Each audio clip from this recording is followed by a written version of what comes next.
Welcome to a podcast all about mental health. Sometimes we hear some really horrible words about mental health. You're crazy, or something is wrong with you, or something's just not right. Well, there are some things that might not be right, but there is a way to get some help. I'm Janice Harris, and I'm working on this podcast to create a safe space for you, the viewer, to learn more about mental health, whether it's for yourself, your children, a family friend, or someone you love.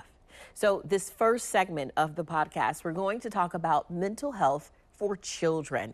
I met with Desiree Jones. She's actually the CEO of an organization by the name of Step by Step, and she's also a licensed mental health counselor.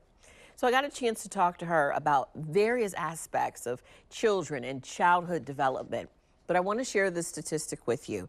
According to the CDC, 1 in 6 children in the United States from 2 to 8 years old have been diagnosed with some form of a mental, developmental, or behavioral disorder. So for that reason, we're going to talk more about mental health and children and what you can do as a parent. So take a listen to this one-on-one interview with Desiree Jones. What is Step by Step about? Step by Step is about providing and advocating for mental health, making sure that everybody lives healthy regardless of their mental health or their mental illness. Okay. Why did you decide to do this? I have a history of trauma, domestic violence, and I went through a process of healing, and I vowed that if I can get through that, I would be an advocate for anyone that goes through domestic violence, any type of trauma, mental illness, or what have you. I felt like I went through that for them, and I don't think I went through it by accident, even though it wasn't a really good thing. I just vowed to make sure I pour into other people about the importance of healing and hope and counseling and being okay with not being okay. Yeah. So when dealing with mental health specifically for children, is it something people have a hard time talking about? I don't think it's so much as having a hard time talking about it. I think most people miss the signs. Most children cry. So that's normal. Most kids, sometimes they don't sleep. That's normal. So the normalcy is one thing, and I think that parents miss it sometimes. Sometimes they may be having nightmares. You know, they may revert back to thumb sucking and the behaviors that they haven't had in a while. And sometimes they're just dismissed. And so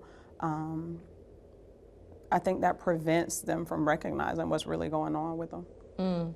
So depending on the age group, are there typically certain challenges that children will have, like from birth to maybe 5, and maybe from 5 to 10, are there certain age groups where there's certain specific issues that typically happen? Yeah, most of the time for the earlier years, you'll see a lot of separation anxiety, which is typically not normal.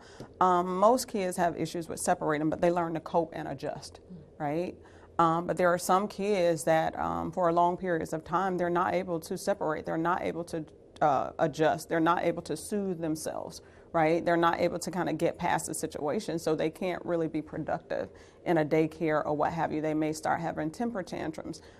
They may start urinating more frequently, just a lot of different signs that we sometimes may dismiss as normal, but in actuality they're struggling. They're really having a hard time coping with being separated from a parent or sibling or whatever it is. So for separation anxiety specifically for kids, what are some things a parent can do to help their child through that process? First of all, just pay attention to the signs, right? Talk with the teachers or whatever school they're going to about how often is this happening, how long, what behaviors are you seeing, right? And don't dismiss them, and start with their medical doctor, right? Let them do an assessment evaluation and find out what's going on. Because sometimes it could be hearing, it could be seeing, it can be a lot of different things that we dismiss, right? So I would definitely start with a medical doctor, right? And then pay attention, listen to your child, pay attention to the behaviors. What are they doing? What does this look like? And compare it to those developmental milestones, right? Have they reached this milestone? If not, what does that look like, right? And what should I be doing? And I think sometimes, here again, I'll say that over and over again, we miss it because we think it's okay or it's normal or they'll get over it, right? But sometimes they really don't know how to cope, and they're crying out for help because, of course, at that age, they can't communicate. So they use the crying for just that. So we have to pay attention to that. What about for kids that are within the talking age? They're now in elementary school. What are some of the common things that may be a sign to parents or guardians that we may need to get some help for our child? Sometimes the signs may not necessarily be there sometimes, but if we pay attention to what's going on in the world, that can be a big sign, right? Like we went through the COVID thing, we have tornadoes, we have, just a lot of things that are going on, the terrorism and all those kinds of things. Stressors, exactly. Yeah. How are they coping? Are they in their room more? Are they not sleeping? Are they not eating? Are they not going to school? Are they not smiling? Are they losing interest in things? Are they giving away things? So basically talk to them. Don't be afraid to, hey, knock on the door, hey, what's going on? Who are you talking to? Pay attention to the friends and who they're hanging out with. Has that changed? Dress codes. Are they wearing long sleeve? And if so, check the arms to see what's under there. You cannot be afraid to tap into your child and where they are in their process of growth.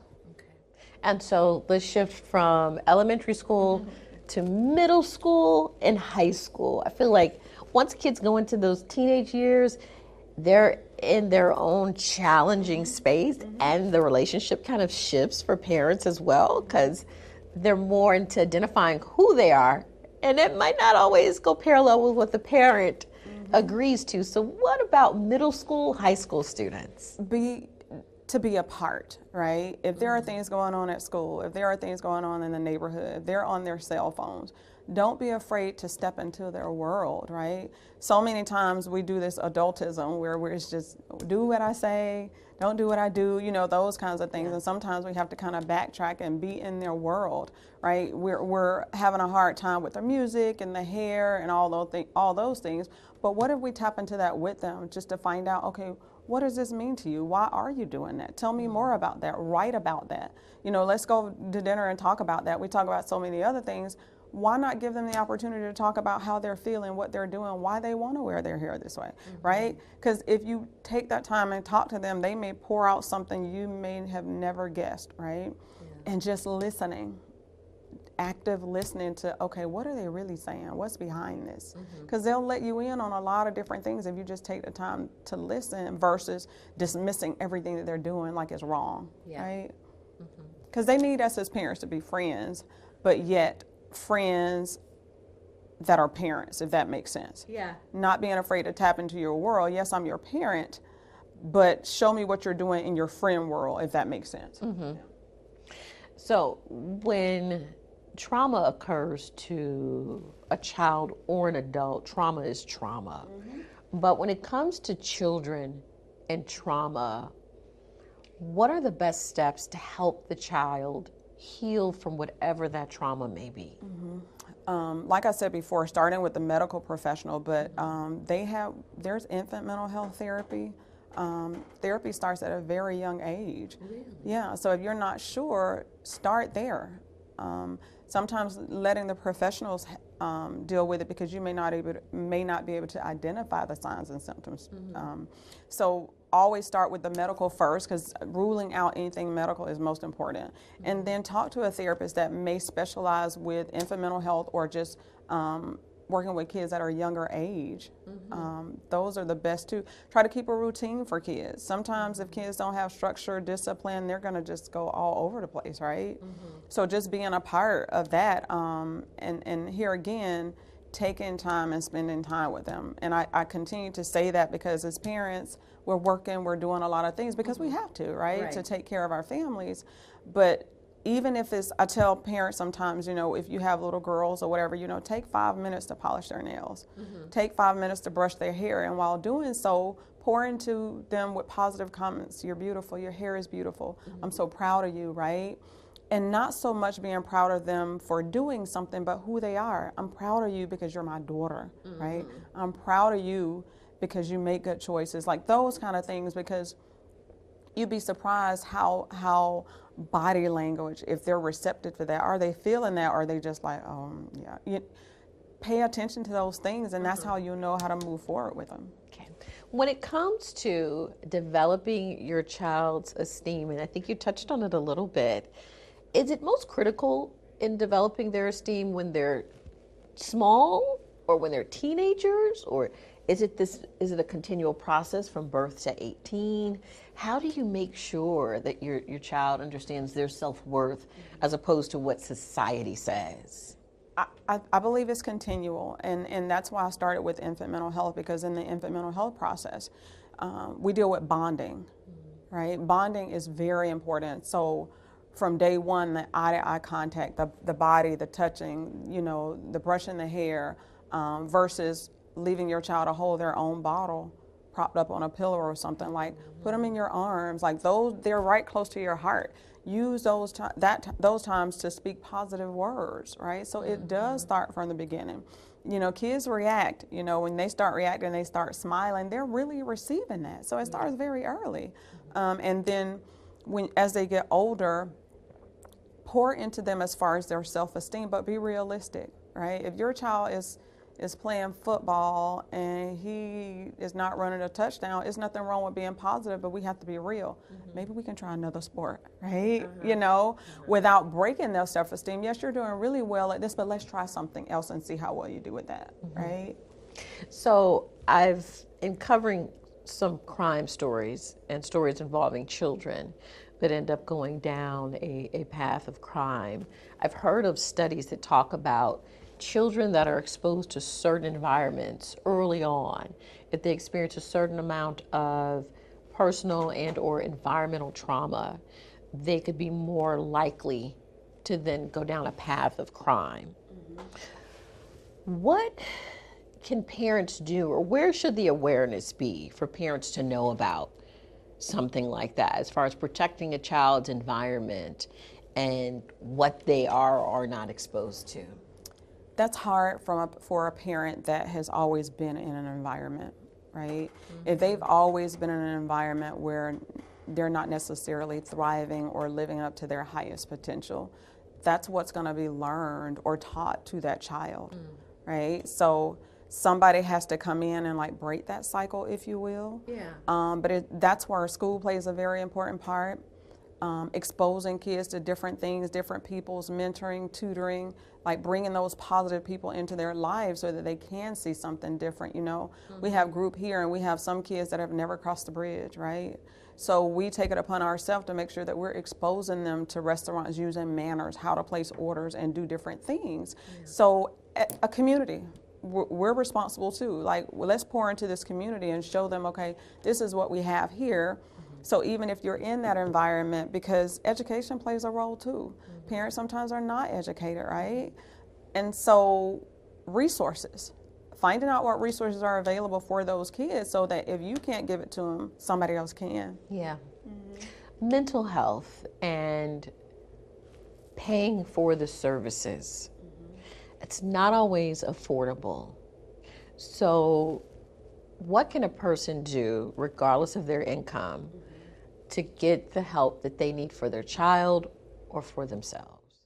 The first thing I would advise is not to give up, right? Just because you get one no doesn't mean that the next one's going to be a no.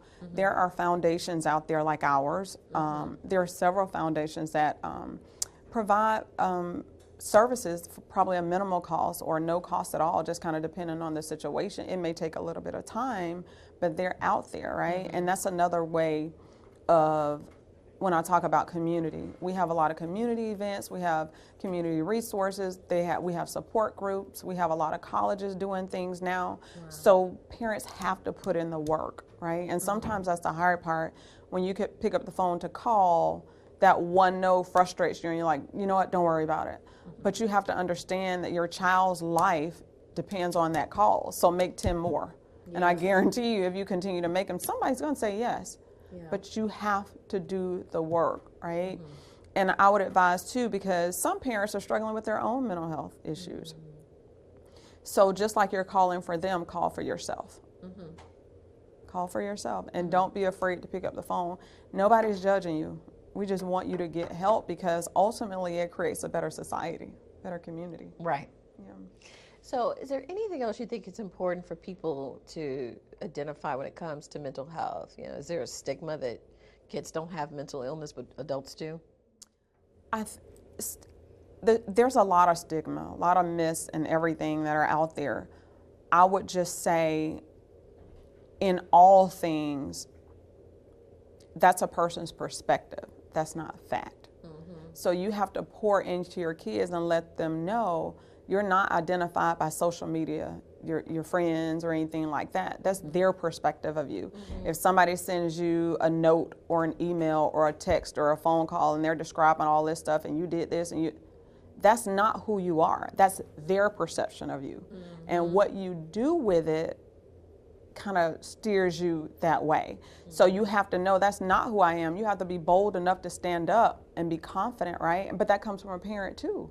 And help them to understand that no, that's not who you are. That's their perception. Who you are is what you're doing and the decisions you make and your coping skills and the strategies that you're using to heal or cope with whatever's going on. Got it. So yeah. Any other final takeaways? I would just say to everyone that they're not alone in this process. You know, I don't sit before you without a story. Right? My story is very powerful, which is why I go and tell it, because I want people to understand that they're not alone, right? And the work that I'm doing it's not about me, it's for people, right? And the more I can sit in front of cameras or events or whatever, the more people I can reach or our organization can reach to let them know that there is help. You can heal. There is hope, and that's what this is about. So Ms. Jones also shared with me that she is an author. And so there are a couple of books I want you to take a look at that you could actually use with your own children. This one is called My Anxiety Disorder Does Not Have Me. Anxiety Disorder Explained by a Child. And also ADHD Does Not Have Me. Two really awesome books where you can read them with your children and help them deal with what their disorder may be in a very loving and supportive way. If you or someone you know would need some help, there are many resources with the City of Jacksonville. But in addition to that, I provided some resources with this podcast on our website at newsforjax.com.